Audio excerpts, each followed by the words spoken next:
Welcome to the HR Empowerment Podcast, where we will uncover strategies and new insights from HR professionals who discuss up-to-date regulations, best practices, and the most pressing topics like diversity and equity, leadership, dealing with difficult situations, and much more that affect your bottom line and business. Thanks for joining us.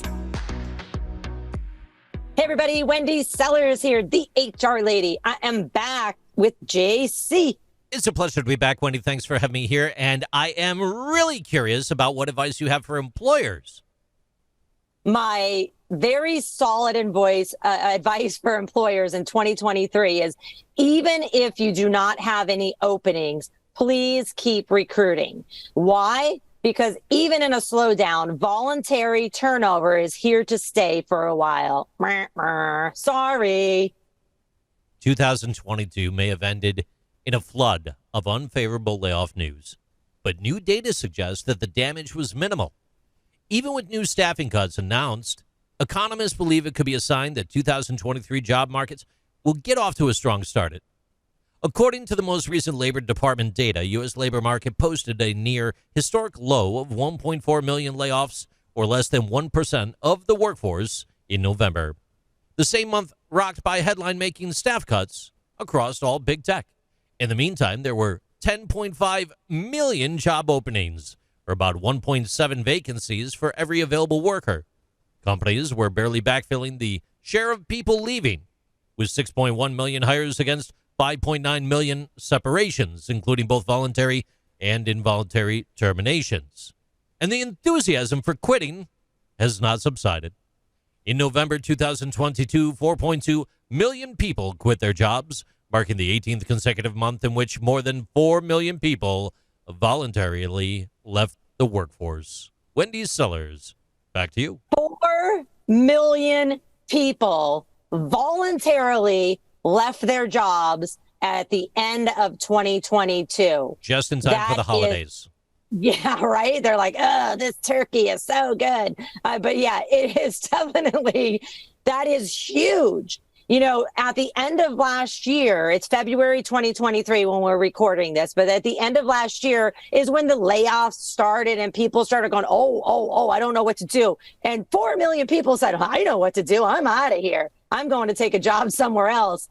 So, folks, even though the news is crazy and it's up, down, all this stuff, news channels are there to get followers and to get people going crazy. I don't know why they want to do that, but be careful that, you know, you don't get, you don't buy into the gossip that's out there that, oh, we will just, you know, we'll keep everybody because they're now afraid to lose their job. What's going to happen is the good people who can find another job will leave. Oh, good point. Right? And then the people who are like, ooh, going under the radar, you're going to be stuck with them because the good people left because you didn't treat them well and you didn't continue to invest in them. So everything that you have been dealing with for the past couple of years through the pandemic, I know for me personally, all of my clients, new clients that I'm getting literally by the day, today was an overwhelming day of phone calls, are saying, we need training, we need training, we need training. We need to train our managers. We need to train our employees. Why? Because we need to retain them. You still need to do that. You still need to retain your employees because, like I just said, people who have opportunities, they're going to be the ones that are going to be picked off and go to somewhere else. But if you're training your managers and your employees, then they might go, oh, hey, thanks for the offer, but I don't even want to interview with you, competitor, because I'm really happy at my company because they're investing in me. Super important. We're talking about voluntary turnover, how it's potentially here to stay. You did have the advisement to keep recruiting. We brought a lot of numbers to the table. Wendy, what does that look like within the workforce? If we're thinking about this from the leadership perspective, is it concerning to have so much turnover? Do we feel like we're leading job applicants astray by continuing to recruit if we maybe would be downsizing by attrition for this quarter, attempting to gauge what our assessments are for the next quarter to move forward? And if we put a pause in place on recruiting, how much is it going to take to get that started again? Yeah, excellent points. Thanks for bringing that up. Yeah, I don't want you to lie to anybody. I don't want you to lie to candidates. I don't want you to put some fake job ads out there. You could literally even have on your website, hopefully you have a careers page. If you don't, maybe it's just an email that says, hey, we don't have any openings right now, but we're always looking for great candidates. So feel free to fill out this application. Let me know what kind of job that you're looking for. And then talk to them. So you see this resume that comes in, you're like, oh, this person's a rock star. I'm going to talk to them and I'm going to interview them as if we had an opening, but be honest with them and say, we don't have an opening, but I really think we're going to have one soon. So, hey, candidate A, we'll call them, Jeff. Hey, Jeff, what's your plans? When are you looking for a new role? Why? Can we, keep in touch over the next couple of weeks so that we can figure out in our budget where we can fit you? Candidates are going to be thankful that you're talking to them.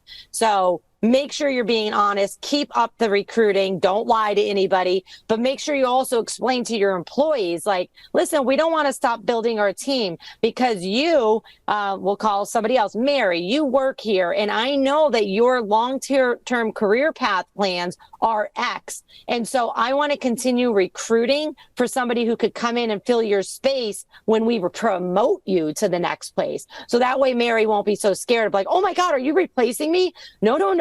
Yeah, we're replacing you, but that's because our intent is to promote you. And so we want to have candidates ready. Does that make sense? It does. And you also may mention earlier on about training. Is this a good opportunity then for a leader to pivot and say, instead of maybe making the investment in training just in our managerial team and core, let's invest in training our current workforce to potentially retain them? Is that part of what you're thinking too?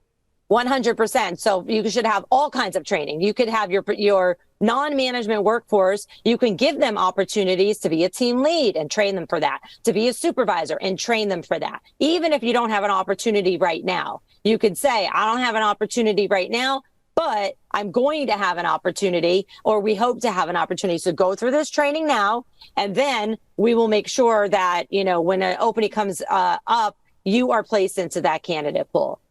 With that said, we have another session coming up where I want to give some recruiting advice for candidates, even if you're an internal candidate. Thank you for joining the HR Empowerment Podcast, brought to you by Aurora Training Advantage. We hope you've gained new insight and strategies to navigate the HR profession. We look forward to you joining us again on the HR Empowerment Podcast.